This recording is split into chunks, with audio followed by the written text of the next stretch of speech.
Hi there. In this video, I'm going to show you how to use Amazon gift card. So the first thing you need to do is to go to Amazon app and then choose the item that you want to purchase. Add it to your basket and then go to your basket and click on proceed to checkout. Once you do that, it's going to take you to a page where you can manage your payment method.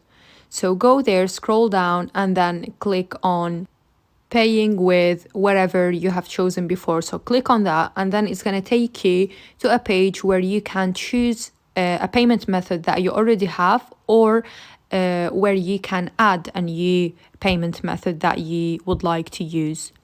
So from here, you will be able to add your gift card code that you want to basically use. So the only thing you need to do is to basically enter the gift card code and then click on apply. And if it is working, if it is a valid gift card, that's gonna work once you click on apply, and the gift card will be redeemed here. And then you simply can click on continue and pay with the gift card that you just have entered. So basically, this is how you can use Amazon gift card. It's super easy and simple.